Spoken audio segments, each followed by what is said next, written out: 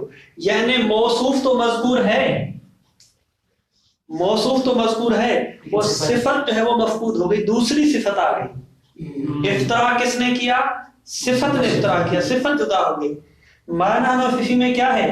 صفت تو موجود ہے لیکن موصوف تبدیل ہو گیا. ٹھیک ہے, تو کہتے ہیں معنی نفی میں جو مورد بحث ہے وہ یہ والا مورد ہے کہ جب افتراء موصوف کی طرف سے ہو.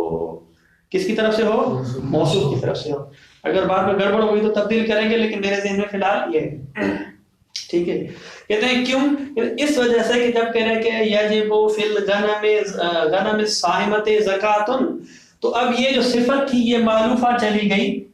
اب سوال ہے کہ جو غنم ہے اور صائمہ جو تھی وہ صائمہ, آیا غنم جو معلوفہ ہے اس میں زکات ہے یا زکات نہیں؟ اس موضوع کہ جس کے ساتھ صفت صائمہ تھی یہ صفت چلی گئی, تو آیا اس موصوف کے لیے مفہوم ہے کہ نہیں ہے؟ یعنی موصوف باقی رہے, صفت چلی جائے تب مورد بحث ہے. ہماری بحث یہ تھی کہ اکرم انسانن عالمن, عالم نہیں ہے ویسے جاہل ہے تو اس کے اکرام ہے یا نہیں, تو انسان کو باقی رکھا پھر بحث کی. تو معنی نفی میں اب غنم بیچاری بھیڑ کو تو باقی رکھیں, بھیڑ کے بدلے ہاتھی لے کے آئے تو اس میں ہماری بحث نہیں ہوگی. تو لہذا عموم خصوص من وجہ کے جو مواد ہیں ان میں سے یہ والا مورد شامل نہیں ہے, یہ والا مورد بحث ہے. ابھی ہم نہیں کہہ رہے کہ مفہوم ہے, ہم ساری کی ساری کوشش کہ مورد بحث کون سا ہے, کس کے بارے میں نزاع ہے. یہ کہیں کہ یہ والا مورد بحث ہے. اس وجہ سے مصنف کہتے ہیں کہ بعض شافی جو حضرات ہیں, شافی, مالکی, حنبلی, یہ جو سارے ہیں, وہ کہتے ہیں کہ اس مورد میں بھی زکات ہے. یعنی یہ بھی مورد بحث ہے. اور پھر اگر کوئی قائل ہو جاتا ہے کہ مفہوم کے لیے وصف ہے تو پھر ابل صائمہ کے لیے یعنی ابل معلوفہ کے لیے جو ہے وہ مادر کے ساتھ ہے نا, وہ ابل صائمہ کے لیے زکات ہوگی, لیکن اگر ابل معلوفہ ہو تو اس پر بھی زکات نہیں ہوگی. مصنف کہتے ہیں یہ شافعیوں کا نظریہ درست نہیں ہے. واضح ہے؟ عبارت میں تطبیق کریں گے مطلب جو ہے نا اور آسان ہو جائے گا.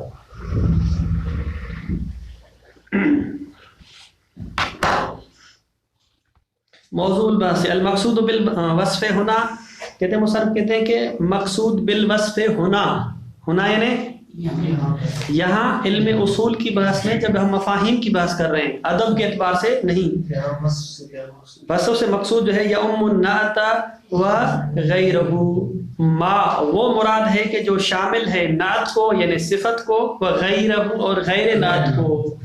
فیشمل الحال و تمییز, بس لہذا مورد ہمارا شامل ہے حال کو, اسی طرح تمییز کو, و نحو حما. نحو حما میں کیا مثالیں دی ہم نے؟ مما یصلح, قانون کلی یہ ہے ہر وہ چیز کہ جس کے اندر صلاحیت ہو ان یکون قیدا لموضوع تکلیف, تکلیف اور حکم کا جو موضوع ہے، تکلیف سے مراد کیا ہے؟ حکم ہے. تکلیف سے مراد سر میں درد ہوتا ہے، مجھے وہ تکلیف ہے، وہ مراد نہیں ہے بلکہ حکم ہے. حکم کا جو موضوع ہے، ہر وہ چیز اس موضوع کو مقید کر سکتی ہے، وہ معنی نفی میں مورد بحث ہے. کما انہ یختص، تو پہلا نقطہ یہاں تک تمام ہو گیا جس میں ہم نے 5 چیزیں بیان کی تھیں. کما انہ یختص بما اذا کان معتمدا علی موصوف، اسی طرح یہ بحث مختص ہے، موضوع بحث ہمارا مختص ہے. کما انہ یعنی موضوع بحث مختص ہے بما، اس مورد کے ساتھ، اذا کان معتمدا علی موصوف، کہ جب یہ وصف اعتماد کرتی ہو یعنی مذکور ہو وہاں پر موصوف. فلا یشمل ما اذا کان الوصف نفسه موضوعا للحکم، بس وہ وصف کے جو بذات خود موضوع حکم واقع ہو رہی ہے، یعنی ڈائریکٹ حکم اس وصف پہ آ رہا ہے، موصوف مذکور نہیں ہے، تو وہ مورد بحث سے خارج ہے. نحو والسارق والسارقۃ فاقطعوا ایدیہما، چور اور چورنی. دیکھیں یہاں پہ دونوں ہیں، چور سے مراد الگ ذکر کیا، چورنی سے مراد ہے نا وہ الگ ذکر کیا. یہ دونوں جو ہیں فاقطعوا ایدیہما، فاقطعوا حکم ہے، فلا یشمل یہ بحث موضوع بحث شامل نہیں ہے ما اس مورد کو، اذا کان الوصف نفسه کہ جہاں پر وصف بذات خود موضوعا للحکم، حکم کے لیے موضوع واقع ہے. پہلے ہم کیا کہہ رہے تھے کہ موضوع موصوف واقع ہو رہا تھا، یہ وصف اس کے لیے آ رہی تھی. اب یہ ہے کہ ڈائریکٹ جو ہے وہ موضوع حکم ہے. وسارق وسارق فاقطعوا ایدیہما فإن مثل هذا، یہ جو مورد ہے، يدخل فی باب مفہوم اللقب، یہ جو ہے مفہوم لقب میں آئے گا اس قسم کا موضوع. ہم وہاں پر جو ہے وہ بحث کریں گے کہ اس کے لیے مفہوم ہے یا نہیں ہے، یہ وصف سے خارج ہے. والسر فی ذلک، مطلب یہاں پہ واضح ہے، سر واضح ہے کہ ان دلالت علی انتفاء الوصف، کہتے ہیں کہ انتفاء وصف کی دلالت لابد فیہا، اس دلالت میں، فیہا یعنی لابد فیہا کس میں کہاں جا رہی ہے، یہ جو دلالت ہے اس میں ضروری ہے کہ من فرض موضوع ثابت للحکم یقید بالوصف مرۃ ویتجرد عنہ اخرى، ضروری ہے کہ ایک ایسے موضوع کو فرض کیا جائے جو موضوع ثابت ہو، وہاں پر ایک حکم ہو، پھر ہم اس کو قید لگائیں موضوع کو ایک مرتبہ وصف کے ساتھ اور ایک مرتبہ وصف سے خالی. لابد فیہا من فرض موضوع ثابت للحکم یقید بالوصف، یقید الموضوع، اس موضوع کو مقید کیا جائے مرتن ایک مرتبہ، ویتجرد عنہ، ویتجرد یعنی یتجرد کس کو، موضوع کو خالی کیا جائے، عنہ اس وصف سے اخرى، ایک مرتبہ حکم لگا رہے ہیں وصف کے ساتھ اور ایک مرتبہ حکم لگا رہے ہیں بدون وصف. حتیٰ یمکن فرض نفی الحکم عنہ، حتیٰ کہ موضوع ہو تو ہم اس سے کہیں کہ یہ حکم نہیں ہے. حکم کی نفی کب جو ہے نا فرض کریں گے، جب موضوع ہو. جب موضوع ہی نہیں ہے تو سمجھے فرض میں سال باب انتفاع موضوع میں چلا جائے گا. حتیٰ یمکن فرض نفی الحکم عنہ، عن الموضوع.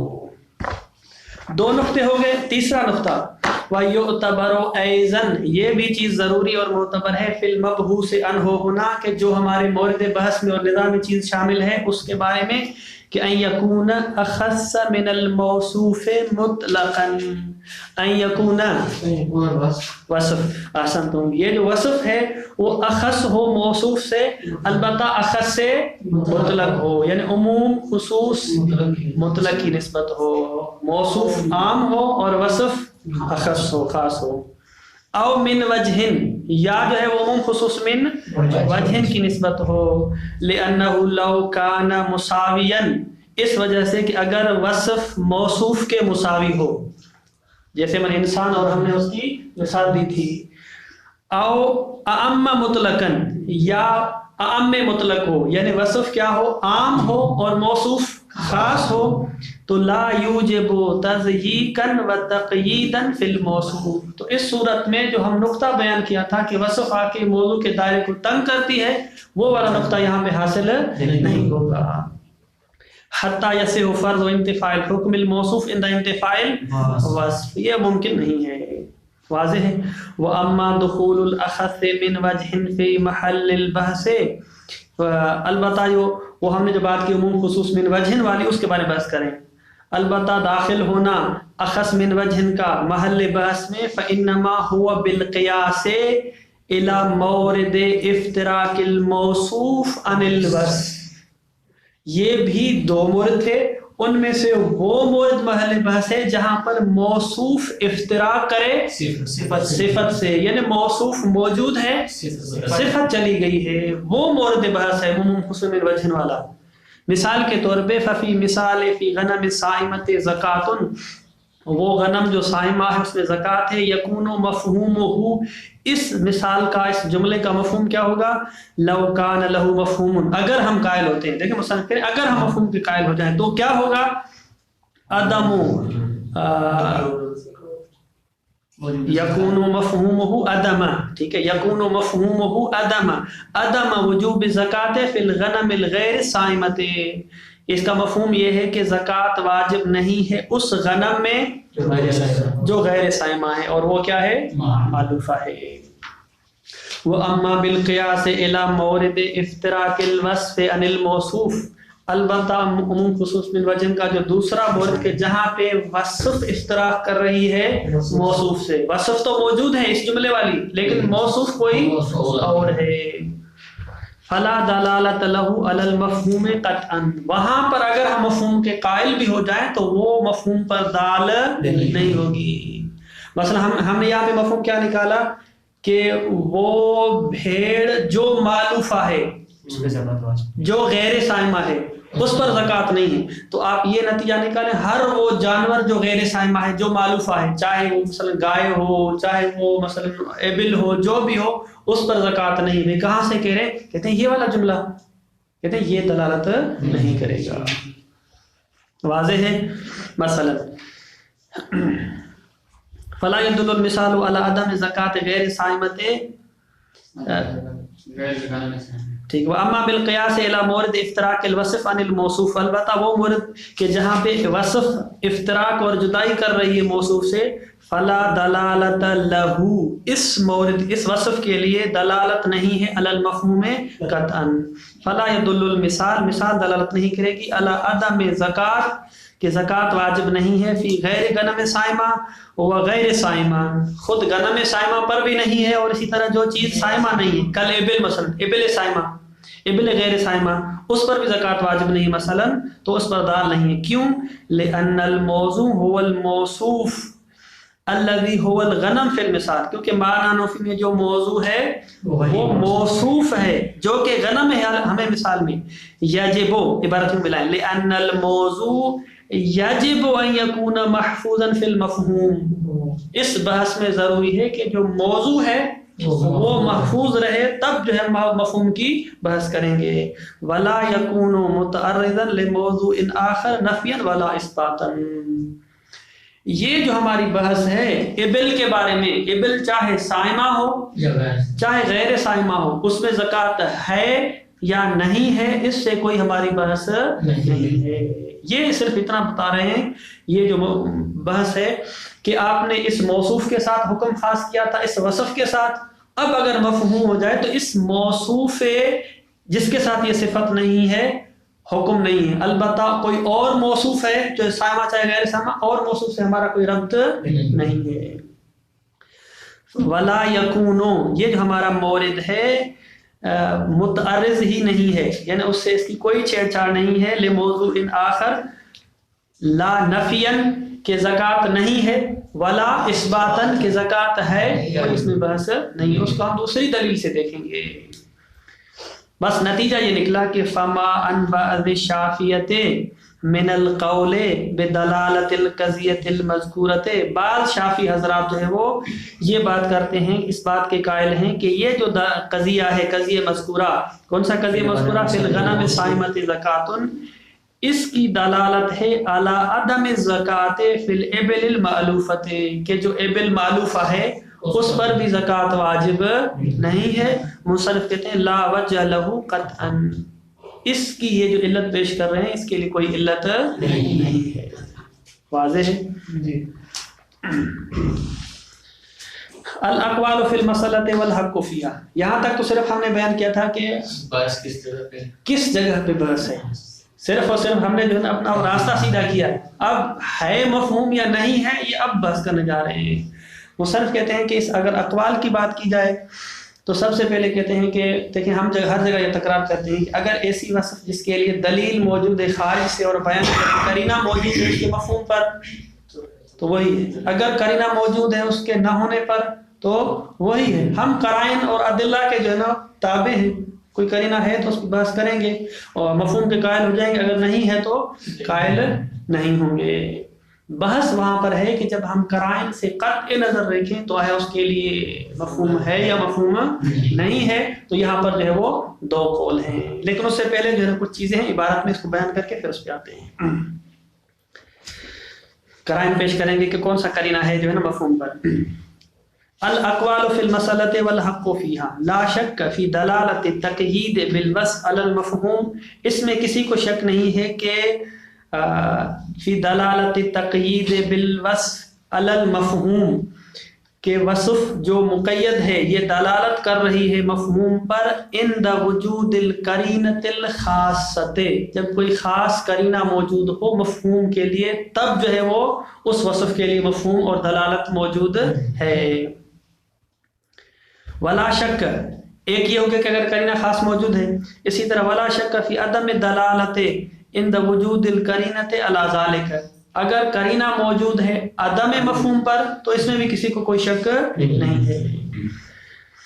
ٹھیک ہے، یعنی قرینہ کہہ رہا ہے کہ اس مورد میں وصف کے لیے مفہوم نہیں ہے. پہلے کا ہے اور دوسرا بہت کیا تھا کہ نہیں ہے، یعنی قرینہ خاص آ کے بتاتا ہے کہ یہاں پہ وصف تو ہے لیکن اس وصف کے لیے مفہوم نہیں ہے. مثل ما، مثال کے طور پہ وہ مورد اذا ورد الوصف مورد الغالب، کہ جب وصف واقع ہو جائے ایک ایسے مورد میں کہ جو مورد غالب ہے، الذي يفهم منه عدم اناطۃ الحکم به وجودا وعدما.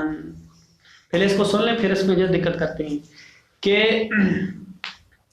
ہم نے کیا کہا، قرینہ موجود ہے جس قرینے کی برکت سے پتہ چل رہا ہے کہ ما نحن فی میں اس وصف کے لیے مفہوم نہیں ہے. ٹھیک، میں بورڈ پہ آ جاؤں تو آگے آسان ہو جائے. سورہ بقرہ کی جو ہے نا وہ سورہ نساء کی تقریباً آیت نمبر 23 ہے. اس میں جو ہے وہ قرآن مجید میں بیان ہو رہا تھا کہ حرمت علیکم امہاتکم و بناتکم و اخواتکم، بحث کرتے کرتے آخر میں جب پہنچے تو وہاں پہ کہا کہ وربائب و ربائبکم، مجھے لکھواتے جائیں ربائبکم اللہ اللہ فی حجورکم، لائی ہے لاتی ہے لائی ہے، مجھے ہم لوگ کی کتاب میں لاتی، قرآن میں جو ہے نا وہ لائی ہے یا لاتی ہے. وربائبکم اللاتی فی حجورکم، فی حجورکم من النساء، من النسائکم اللتی، آخر تک جو ہے نا اللتی مثلا دخلتم بہن، آپ پر حرام ہے آپ کی مائیں، آپ کی بہنیں اور آپ کی بیٹیاں. ربائب سے مراد بیٹیاں ہیں، ٹھیک ہے بتاتا ہوں کیا ہے. ربائب سے مراد بیٹیاں ہیں اور آپ کی وہ بیٹیاں، آپ کی وہ بیٹیاں اللہ، یہ صفت ہے یہاں پر، ٹھیک ہے. اللہ سے لے کے فی حجورکم، اللہ سے لے کے حجورکم تک حکم آیا ہے حرام ہے، یہ موضوع ہے، ٹھیک ہے، یہ موصوف ہے، ٹھیک، یہ موصوف ہے، اس پر حکم کیا ہے حرمت، اس کے لیے وصف بیان ہوئی ہے اللہ فی حجورکم، جو آپ کی گود میں ہے، گود والی، یعنی ان کو کیا کہتے ہیں اردو میں، جن کو رضائی، نہیں رضائی نہیں، رضائی تو دودھ والے تھے، جن کو جو ہے پالتا ہے بندہ، اردو میں کیا کہتے ہیں جن کو پرورش شدہ، ٹھیک ہے، پروردہ، ہاں پروردہ، ٹھیک ہے، پروردہ. ربائب سے مراد جو حجور جو ہوتی ہے پروردہ، مسلم پروردہ یا جو بھی آپ اس کو لے لیں، یہ اس کے لیے صفت ہے. یعنی حرام ہے آپ کے لیے وہ بیٹیاں، پہلے کہہ دیا سن لیں، ایک شخص تھا اس نے شادی کی ایک خاتون سے، اس خاتون کی پہلے سے بچی تھی اس کو، ٹھیک ہے، 2 3 4 ماہ کی بچی تھی، تو اس نے دوسرے شخص سے شادی کی، تو وہ جو بچی خاتون ساتھ لے کے آئی، تو یہ بچی تو اس خاتون کی ہے پہلے شوہر سے، اس نے ابھی شادی کر لی ہے، تو یہ بھی اس کی بیٹی کے حکم میں ہے کیونکہ ربیبہ ہے، پالتو ہے۔ اب بحث یہ ہے کہ یہ جو لے کے آیا تو اس کی پرورش کس کی ہے، کس کے گود میں ہوئی؟ گود سے مراد یہ ہے کہ اس کے گھر میں دوسرا جو شوہر ہے، تو کریں دوسرا شوہر ہے، اس کے لیے یہ ربائب جو اس کی پرورت ہے وہ حرام ہے۔ واضح ہے مسئلہ؟ اب صفت کیا ہے؟ جو پروردہ ہے، جو کیا ہے پروردہ ہے وہ حرام ہے، پروردہ صفت ہے، یہ موصوف ہے۔ تو کچھ ربائب ایسی بھی ہیں، ربائب جو مثلا 5 6 سال کی ہیں، وہ بڑی ہے، وہ اس کے گھر میں پلی نہیں، وہ 5 6 سال کی تھی، وہ کسی اور گھر چھوڑے، تو وہ جو دوسری غیر ربائب ہے، غیر ربائب نہیں، وہ جو غیر حجور والی ہے، پروردہ نہیں ہے، غیر پروردہ ہے، غیر پروردہ یعنی جو اس کے گھر میں نہیں ہے، اس کو اس نے پالا نہیں ہے۔ یہ حکم آیا ہے کس کے لیے؟ آپ پر حرام ہے وہ ربائب کہ جو آپ کی پرورش میں رہی ہیں، ٹھیک ہے۔ اگر ہم یہ حجور والی قید ہٹا دیں، صرف ربائب ہو، وہاں پر حرمت ہے، حرمت نہیں ہے، حرمت ہے، حرمت نہیں ہے۔ کہتے ہیں کہ یہاں پر اگر ہم مفہوم کے قائل ہو جائیں، اگر ہم مفہوم کے قائل ہو جائیں تو پھر حرام نہیں ہے، لیکن معنی نوفی میں قرینہ موجود ہے کہ یہاں پر مفہوم نہیں ہے، کا مطلب ہے کہ یہ بھی حرام ہے، یہ بھی کیا ہے؟ حرام ہے۔ ہماری ساری بحث رہے تھے اگر قرینہ ہو حرام ہونے پر، قرینہ ہو مفہوم پر، اس کے تابع ہے۔ دوسری بات ہم نے کیا کہ اگر قرینہ موجود ہو، اگر کس بات پر؟ مفہوم نہ ہونے پر، کہ اس مورد میں مفہوم نہیں ہے، ہم مثال اس کی دے رہے ہیں۔ یہ مثال کس کی ہے؟ قرینہ موجود ہے کس پر؟ عدم مفہوم پر۔ واضح ہے؟ قرینے میں آ رہے ہیں، پہلے جو اصل قدر سمجھیں کہ یہ موصوف ہے، یہ یہاں پر اس کے لیے وصف ہے، اگر اس وصف کو ہٹا دے دیں اور مورد آ جائے صرف ربائب کا، تو یہاں پر مفہوم نہیں ہے، نہ ہونے پر ہمارے پاس ہے وہ قرینہ موجود ہے، جس کی برکت سے ہم کہہ رہے ہیں کہ یہاں پر مفہوم نہیں ہے۔ قرینہ کیا ہے؟ کہتے ہیں کہ یہ جو وصف ہے، وصف کو کیوں لایا جاتا ہے؟ وصف کے مختلف جو ہے نا وہ مفاد ہوتے ہیں، مختلف جو ہے نا وہ بیانات ہوتے ہیں۔ کبھی کبھی وصف جو ہے نا اس وجہ سے لائی جاتی ہے کہ اس لانے کی ضرورت نہیں ہے، لانے کی ضرورت نہیں ہے، لیکن چونکہ اکثر جو ربائب ہوتی ہیں، دوسرا شادی کرتا ہے کہ وہ ساری کی ساری کس کے گھر میں آتی ہے؟ عموماً جو مثلا ربائب ہوتی ہیں وہ چھوٹی ہوتی ہیں اور اس کی پرورش دوسرے شوہر کے گھر ہوتی ہے، اکثر اس طرح ہوتا ہے، اکثر کیا ہوتا ہے؟ اس طرح ہوتا ہے۔ تو لہذا یہ جو لائی فی حجورکم اکثریت کو بیان کر رہی ہے کہ یہ جو ہے وہ اکثر اس طرح ہوتا ہے، اس وجہ سے ہم نے بیان کیا ہے کہ ربائب جو آپ کی حجور میں ہیں، کیونکہ اکثر تھا اس وجہ سے ہم نے بے عنوان توضیح اور بے عنوان تشریح بیان کر دیا۔ جو مرد اکثر ہوتا ہے، ہم کہتے ہیں طالب علم، تو اکثر ہمارے طالب علم سے مراد کیا ہوتی ہے؟ دینی طالب علم۔ فرض کر یہاں پہ آگے کہ طالب علم جو دینی طالب علم ہے، کہتے ہیں یہ تشریح ہو جائے گی، اکثر جو طالب علم ہے یہاں پر کیا ہے؟ وہ دینی ہے۔ اگر نہ بھی لاتے تو حکم کس کے ساتھ تھا؟ اس کے ربائب کے ساتھ۔ لہذا اس وجہ سے یہ جو وصف آئی ہے مورد غالب میں آئی ہے، لہذا اس کا لانے اور نہ لانے کا کوئی فائدہ نہیں ہے، لہذا یہ بیان کر رہا ہے۔ بس قرینہ کیا ہے؟ قرینہ کے وصف واقع ہوئی ہے مورد غالب میں کہ جہاں پہ اس کی ضرورت نہیں ہوتی، اس وجہ سے ہم کہہ رہے ہیں کہ یہ قرینہ موجود ہے عدم مفہوم پر۔ عدم مفہوم کس کا دلالت کرتا ہے؟ یہ قرینہ اس کی صفت، قرینہ کیا ہے؟ پہلے واضح ہوا، قرینہ یہ صفت ہی ہے، نہیں قرینہ صفت نہیں ہے۔ ہم کہتے ہیں کہ اگر ایسی صفت جو صفت ہے، ہر صفت نہیں، ہم کہتے ہیں کہ وہ صفت جو اس موضوع کو مقید کرے وہ مورد بحث میں ہے، لیکن اگر ایک ایسی صفت آئی ہے کہ جو موضوع کو مقید نہیں کر رہی، موضوع کو مقید نہیں کر رہی، کہتے ہیں آپ کو کیسے پڑھتے ہیں؟ کیونکہ اس وجہ سے کہ جو وصف مورد غالب میں آ جائے، مورد غالب کا مطلب ہے کہ یہ جو وصف ہے اکثر اس طرح ہوتا ہے، وإلا اس کی ضرورت نہیں ہے۔ جیسے کہ میں نے طالب علم کی مثال دی ہے، واضح ہے؟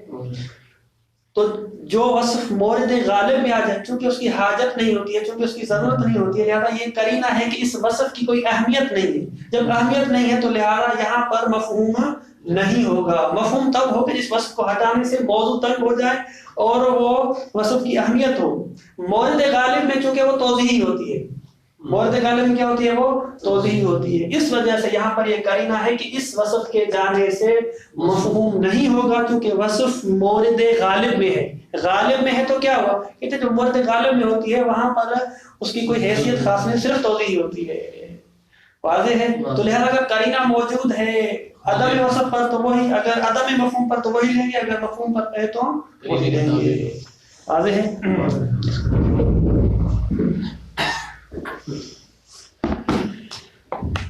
بتائیں گے آپ کو جی آج بتائیں گے آپ کو. ٹھیک ہے. الاقوال فی المسألۃ والحق فیہا لا شک. کہاں سے آگے پہنچ گئے تھے؟ ہاں مثل ما اذا ورد الوصف، مثال کے طور پہ. یہ مثال کس کی دے رہے ہیں؟ یہ ذہن میں رکھیں کہ جہاں پر قرینہ موجود ہے عدم مفہوم پر. احسنتم. ورد الوصف مورد الغالب، کہ جہاں پر وصف وارد ہوئی ہے مورد غالب پہ. الذی یفہم منہ، جہاں مورد غالب کا مطلب یہ ہے، اس سے بات سمجھ میں آتی ہے کہ عدم اناطۃ الحکم بھی وجوداً و ادباً. مورد غالب کا مطلب ہے کہ جو حکم ہے یہ حرمت والا، یہ منوط نہیں ہے، چاہے یہ وصف ہو چاہے یہ وصف نہ ہو. مورد غالب میں اساسی نقطہ یہ ہے کہ حکم منوط نہیں ہے، حکم کا معیار اس وصف کے ساتھ نہیں ہے، نہ ہونے کے اعتبار سے اور نہ ہونے کے اعتبار سے. الذی یفہم منہ عدم اناطۃ الحکم بہ، یعنی بالوصف، وجوداً یعنی ہونے کے اعتبار سے، و عدماً یا عدم کے اعتبار سے. نحو قولہ تعالی، نحو قولہ تعالی وربائبکم اللائی فی حجورکم فإنہ لا مفہوم لمثل هذه القضیۃ مطلقاً. اس قضیے کے لیے مطلقاً مفہوم نہیں ہے. کیوں؟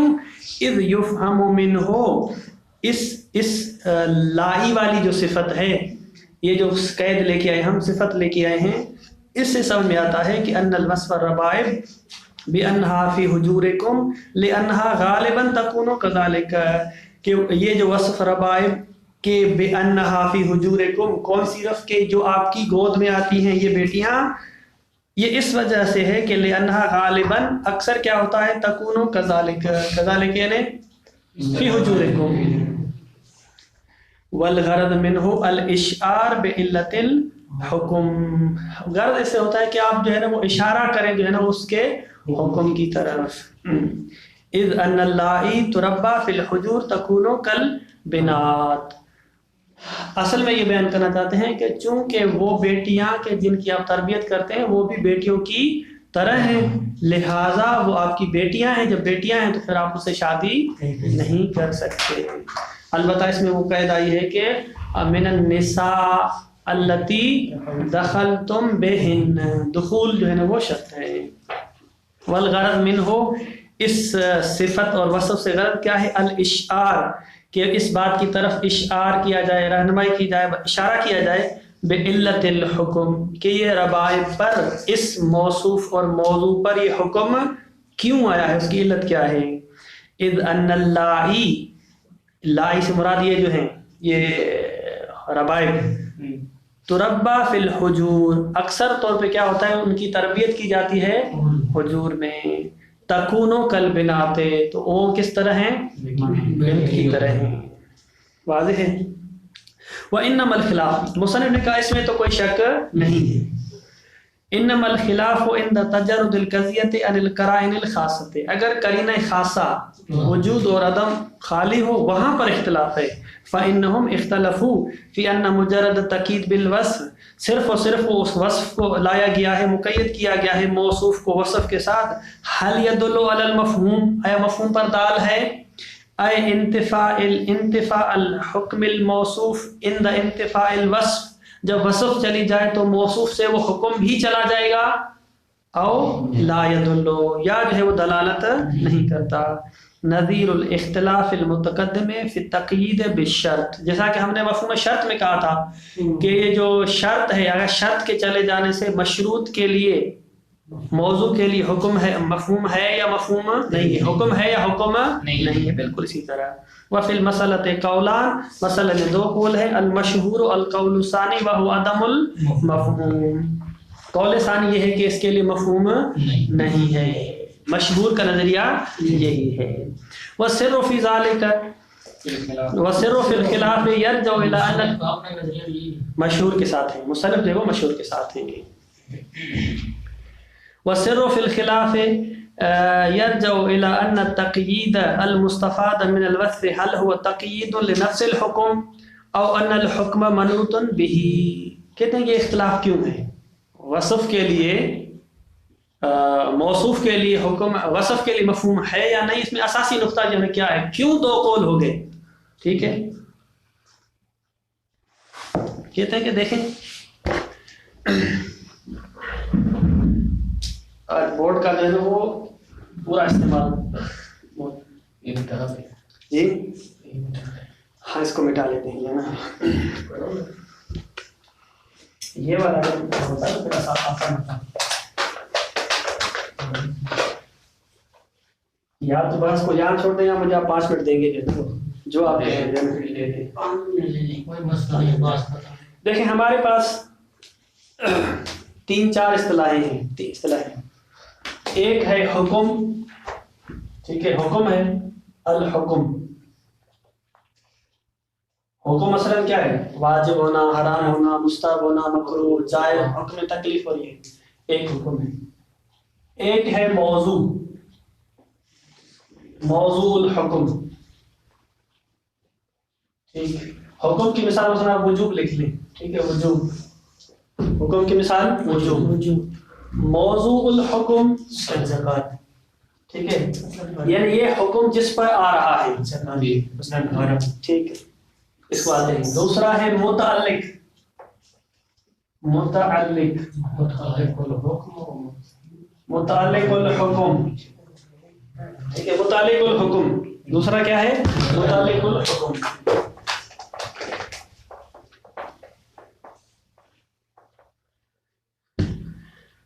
اگر احکام وضعیہ ہو، احکام وضعیہ ہو، احکام وضعیہ آپ کے لیے واضح ہیں، تو وہاں پر موضوع کی تعبیر ہوتی ہے. جیسے الماء طاہر، الماء طاہر، ٹھیک ہے، الماء طاہر یا الماء نجس، جو بھی مثال آپ دیں گے. تو یہ نجس طاہر حکم ہے، ٹھیک ہے. یہ جو حکم جس پر آیا ہے الماء، اس کو ہم کہیں گے موضوع. اس کو کیا کہیں گے ہم، موضوع کہیں گے. لیکن اگر احکام وضعیہ میں، احکام تکلیفیہ میں آ جائیں، احکام تکلیفیہ میں آ جائیں، مثلا اکرم زیدن، ٹھیک ہے، اکرم زیدن، اکرم زیدن، اکرم کیا ہے، اکرم زیدن، اکرم زیدن. اس میں ایک ہے اکرام، ٹھیک ہے، ایک ہے زید اور ایک ہے وجوب، وجوب اکرام. 3 چیزیں ہو گئی. اب یہ جو وجوب ہے یہ تو حکم ہو گیا. وجوب کیا ہے، وجوب کیا ہے، حکم ہے. یہ وجوب کس سے مربوط ہے، اکرام سے. یہ وجوب کس پر آ رہا ہے، نہیں، یہ وجوب یعنی وجوب کس، کیا مجھ پر واجب ہے، اکرام واجب ہے. تو لہذا یہ اکرام کیا ہو جائے گا، متعلق ہو جائے گا. یہ کیا ہے، متعلق ہے. ٹھیک، باقی رہے گا زید. یہ بیچارہ کہاں جائے گا، یہ زید کیا ہے، کہتے ہیں اس زید کو کہتے ہیں متعلق المتعلق، متعلق المتعلق. یہ بھی جو ہم نے وجوب آیا ہے اکرام کے ساتھ آیا ہے. اکرام کس کا، یہ جو اکرام کس کے متعلق ہو رہا ہے، زید کے متعلق. اس زید کو کہتے ہیں متعلق المتعلق. متعلق المتعلق ہوگا متعلق، ہاں متعلق ہوگا متعلق ہو. یہ متعلق ہے، کس کے ساتھ متعلق ہو رہا ہے، نہیں، اچھا یہ جو متعلق ہو جائے گا، یہ متعلق ہو جائے گا. وہ آپ ضمیر پلٹا دیں، ہم اس پہ جو ہے نا اشتباہ نہ کریں تاکہ جو ہے نا وہ گڑبڑ نہ نکلے. تو ایک ہے حکم وجوب، دوسرا ہے موضوع. ٹھیک ہے, ہم نے کہا تھا کہ یہ جو ہے یہاں پہ اس کو ہم احکام وضعیہ میں موضوع سے تعبیر کرتے ہیں. اگر احکام تکلیفی آ جائے تو وہاں پر ہم متعلق کہتے ہیں, یعنی جس کے ساتھ حکم یہاں کے ساتھ اس پر آ رہا تھا اس کو ہم نے کہا موضوع. یہاں وجوب آ رہا تھا کس کے ساتھ, جس پر وجوب آ رہا تھا اس کو ہم نے موضوع نہیں کہا, متعلق کہا. تو بعض الاحیان اس کو متعلق المتعلق کہتے ہیں, بعض الاحیان اس کو جو ہے نا وہ موضوع المتعلق متعلق الموضوع کہتے ہیں. متعلق الموضوع, متعلق وہی رکھیں لیکن موضوع لگا دیں بس. واضح ہے؟ تین چیزیں. ٹھیک, اب لے کے آتے ہیں ایک مثال. اب لے کے آتے ہیں ایک مثال. مثال کیا ہے؟ مثلا اکرم